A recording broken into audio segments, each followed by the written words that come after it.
Hello friends, आप सभी के बीच में बहुत ही प्यारा सा सोहर गीत लेके आई हूँ। मुंडन गीत है और आप लोगों को कैसा लगे प्लीज़ कमेंट बॉक्स में ज़रूर बताएं। वीडियो अच्छा लगे तो चैनल को सब्सक्राइब कीजिए, वीडियो को लाइक कीजिए, शेयर कीजिए, प्यारा सा कमेंट ज़रूर दीजिएगा। आइए सुनते हैं। कहाँ माई उपजे बेलिया तो कहाँ वाचा मेलिया तो कहाँ वाचा मेलिया हो बाबा कहाँ वहाँ पे उपजे झालरिया झालरिया बाड़ी सुंदर झालरिया बाड़ी सुंदर हो बाबा कहाँ वहाँ पे उपजे झालरिया झालरिया बाड़ी सुंदर झालरिया बाड़ी सुंदर हो।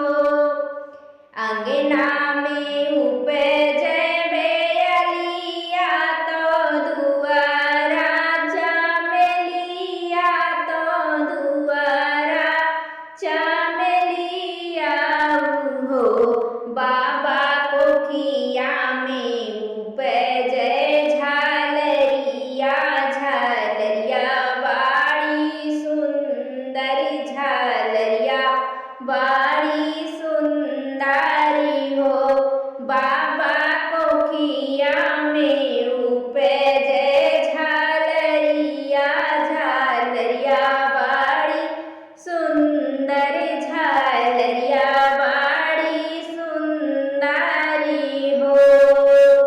कौने माँ से सींचे बेलिया तो कौने माँ से चमेलिया तो कौने माँ से चमेलिया हो बाबा कौने माँ से सींचो झालरिया झालरिया बाड़ी सुंदर झालरिया बाड़ी सुंदरी हो।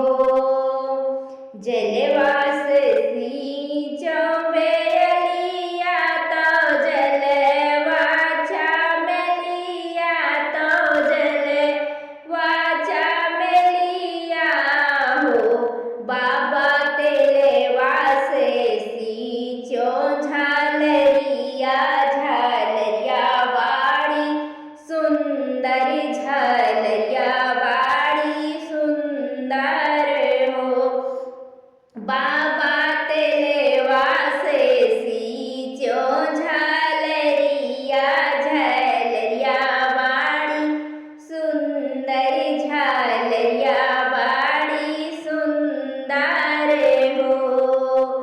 काहे मेलो रे बाबा बेलिया तो काहे में चमेलिया तो काहे में चमेलिया हो बाबा काहे मेलो रो झालरिया झालरिया बाड़ी सुंदर झालरिया बाड़ी सुंदरी हो बाबा काहे मेलो रो झालरिया झालरिया बाड़ी सुंदर झालरिया बाड़ी सुंदर हो।